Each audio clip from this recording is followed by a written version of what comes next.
The Lesser Key of Solomon. The Grimoire of the King Prologue. The Seal of Solomon. Thus speaks Solomon, son of David, the king whom the Most High adorned with wisdom. By the grace of the Almighty the heavens were opened to me, and I beheld the mysteries of creation.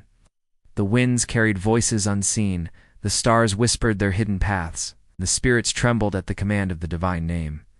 By the seal granted unto me I bound the forces of the air, the depths, and the unseen realm. With this knowledge I inscribed this testament, so that those who seek wisdom may walk in righteousness and not in folly. Book 1. The invocation of spirits. Know, O seeker, that all things in heaven and earth move according to divine law. The spirits that dwell beyond the veil are many. Some serve the will of the Most High, while others have fallen into rebellion. They are bound by their nature, and only the wise may command them without harm. Before calling upon any power, let the supplicant purify himself with fasting and prayer. Let him invoke the name above all names, for without it he shall be as chaff before the storm. The words of power are not to be spoken lightly, lest ruin be invited upon the unwary. Book 2. The Hierarchy of Spirits. Behold the order of spirits, as it was revealed unto me. The angelic hosts, who serve in the courts of the Almighty, bearing messages of truth and wielding the fire of judgment. The celestial governors, who oversee the motions of the heavens and the elements of the world. The lords of the earth, whose dominion is over the rivers, the mountains, and the hidden places. The fallen princes, who, through their pride, were cast from the light and now seek dominion over the hearts of men.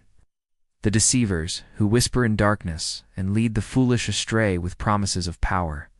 Each has its place and its nature, and he who would summon them must know their signs, their seals, and their governing hours. Book 3.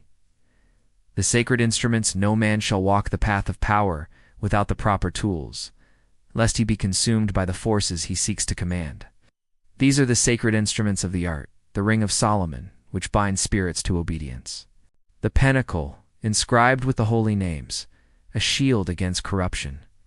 The sword of the covenant, which cuts the bonds of falsehood. The incense of the temple, to purify the air and make it a dwelling fit for the messengers of heaven. Let no unclean hand touch these things, for they are set apart for those who walk in righteousness. Book 4. The Seals and the Names. Each spirit is bound by a seal, and he who would call them forth must know their sign. These seals are inscribed in the hidden language, known to those who seek wisdom. The unwise who look upon them in ignorance shall find only ruin. The names of power are the key to dominion. They must be spoken with reverence, for they are the echoes of creation. The tongue that profanes them shall wither, but the lips that honor them shall be filled with wisdom. Book 5. The warnings of the king. Take heed, O seeker, and be not deceived by the allure of power. Many have walked this path with pride, and the abyss has swallowed them whole. The spirits are bound by law, but the heart of man is fickle. He who seeks dominion over others shall himself be bound. True wisdom is not in command, but in understanding. He who walks with the Almighty needs no army of spirits, for the heavens themselves shall move at his prayer. Thus ends the hidden knowledge of Solomon. Let the wise discern its meaning, and let the foolish depart in silence.